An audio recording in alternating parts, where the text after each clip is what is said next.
You put the water bottle down there so I could not. Okay. Epic. Wait, actually, let me tell you before also, if there's anything like poignant you want to say or like you feel like you want to speak directly to the kids, if you can use that camera as a reference, because if we want to take like a little clip and feel like you're talking to them, maybe they'll actually listen. Okay, no worries. Hard-headed ass kids. You should put all that in there. All right. Ready? Like, the door, that's not an entrance. You're gonna block the whole thing. Is that what y'all did earlier? That's what Ace did. Oh, okay. So, yeah. Yeah, we'll have to move them because that's a fire hazard, but we'll move it after. Yeah, but Ace blocked the whole shit. No, yeah. Okay, cool. We're gonna start an interview here, sweethearts. We're about to start an interview, just so you know. Yeah. Epic. Good? All right. What is up, everybody? It is Andye J, Creative Director of Monsters, here in Chicago at our final stop of the Dynasty Tour. What an honor it is to have our final Foundation Friday teacher, none other than the one and only Buddha Stretch. You know who he is, you know what it is, you all know what an honor it is. Thank you so much for being with us. Thank you for having me. Like so great to have you. How are you? Let's start there. I'm good. I have no complaints. Yeah. Blessed to be able to continuously do what I love. So. Absolutely. Yes, absolutely. So we'll edit it. All right, so you just finished teaching your 2 levels of the Foundation Friday classes. First of all, just how did you feel in general being here with us in Monsters, and then in turn, how did you feel about the classes? Oh, it was fun. I wasn't ready for the kids at first because I was like, wow, it's a lot of kids. It's a lot of kids, yeah. But adapted. I've taught kids for years, so it wasn't really, you just said levels, so I didn't know it was kids and adults, so I was like, oh, okay. But it was fun. I had a good time, and for me, it's the kids learned and they had a good time, so that means I did my job. They really did. You could see it in their faces, and that, and the importance of it. And then you also had our advanced level. What are some things, I know you were only in there for an hour, but what did you see off the top that you're like, okay, they had a good time too, but if you were really digging into it, like, what could you tell them, like, hey? Well, they weren't ready to dance with each other, and that's always funny to me because I think that's what's missing from this generation. They're so used to dancing at each other and not with each other. So that's what I'm trying to get them to understand, that the culture and the dance is about communication with each other. And I think that gets lost in the social media and information age where everything is done through text.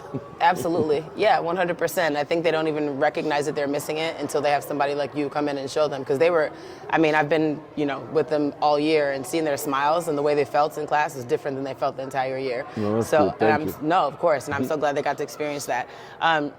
Can you talk about, I know what the importance is, but the significance of that part of hip hop culture and why it's so important for them to understand that? Well, what I want the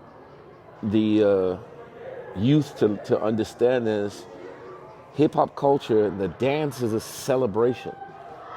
It's nonverbal communication, and it's a party. Hip hop started at a party, and this generation, because of circumstances beyond their control, they no longer have places to party. They've never learned what it is to dance with each other and to have a communal experience outside of everybody do the same thing. Right. So what I'm trying to teach is coordination and communication together so that they're dancing, but they're not competing with each other. They're dancing with each other. It's coordinated. I call it cooperative choreography, so that they learn to dance and they learn timing and technique and how to dance together, because that's the basis of the culture. It's us coming together and dancing and celebrating the fact that we're together. Absolutely. And was that kind of, in the advanced class when you have them first do it facing you and then facing them? Okay, that makes so much sense to me. I love that. You got to make sure y'all watch the recap because it was epic. And yeah, their energy totally changed when they face each other. I love that. Thank you for doing that. No worries, thank you. We talked a little bit about this earlier. We really want to try here at Monsters. We do have such, in my opinion, we have a very big platform and a big responsibility with that platform to make sure we're doing as much as we can. If you can tell me, what do you think is the importance or significance of having, I explained to you about our Foundation Fridays, starting to open this door again, right? So we're having this at least once every weekend. An hour is not enough, but that emerging that back into dance convention spaces. Can you tell me how you feel about that? Well, for me, I look at it as the foundation's in the music, and you have to learn how to dance to the music, for the music, and because of the music. And if you're not learning that, then you're not actually learning how to dance. As I told the kids, it's just aerobics. Because also dance is self-expression. Everyone in there, they're all dancing together, but no one dances the same. They each have their own individual and unique perspective of what they're doing, how they're doing it, and why they're doing it. So I think that needs to be the focus of class, so that when they leave the class, they understand that they're learning to dance and to express themselves, not just, oh, I'm doing this because I want to dance like this person. No, you want to dance like you. You need to learn who you are and to express yourself to the music, because that's what the dance is for. 100%. And especially like the newer generation kids, I think that is a big disconnect that they have. Well, it's primarily because we're in, what we call the social media YouTube age. Yeah.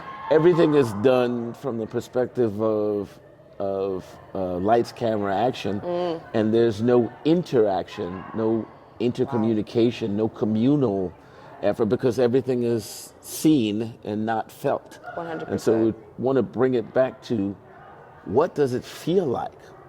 Focus on the music. How does that move you? How does it make you feel? It's not the movements, it's what the moves mean. Right. It's the music that moves you. You don't move to the music, and I think that gets lost. Because music it used to be such a grand commodity, but now, because it's such easy access, it's taken for granted.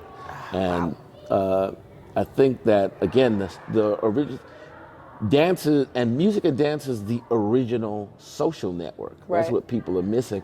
When we had the pandemic, you couldn't get together, but people still dance. That's so true. The music is still there. True. So that's what, want people to understand.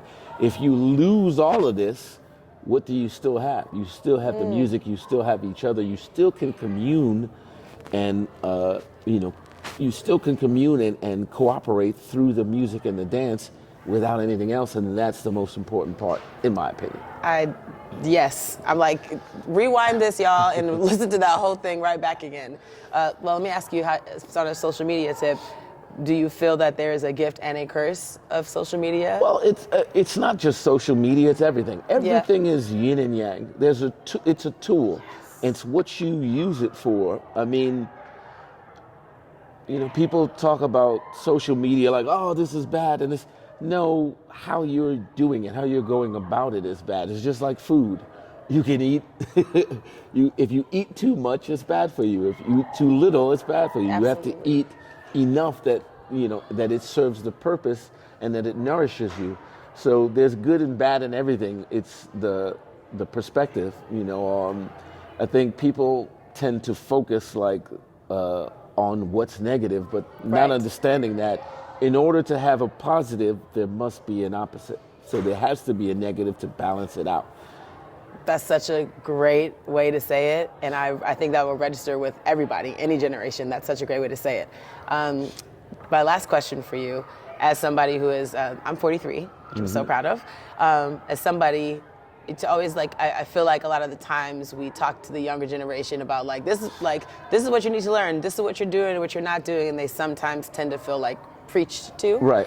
So what would you give to some of us who are in the older generation, some tips on communicating to them? Because the information we have to give obviously is important, but I think that it's not always communicated. So what's the way that you can help us do that? I think you have to make the information relative to them. It has to be put in a way that it's relative to them so that they can relate to it and therefore they'll understand it. If you put it in your perspective only, your perspective has years of wisdom behind it. Right. They're not going to understand that. You have to put it in a perspective that's relative to them, and then they'll get it. Once they got it, now you just got to give it to them and let them run with it, and they'll learn quickly. But if it's not relative to them, then it sounds like, oh, you're just telling me what, your time, and, Yes. that's a long time ago. They can't relate to that. Absolutely. And once you put it in a perspective for them that's relative to them now, they understand immediately, and then they feel completely differently. Now they're inspired instead of being preached to. They feel like you're pushing them, Absolutely. and they understand where the push is coming from. That is 100% it. And they, a lot of the students, they feel weird talking to us or something. Sometimes they feel they're going to get like yelled at from like the old heads. And I'm like, it's not like that. So I think that's so important. I literally could talk to you for 20 more minutes, Yeah, no maybe 20 worries. more hours.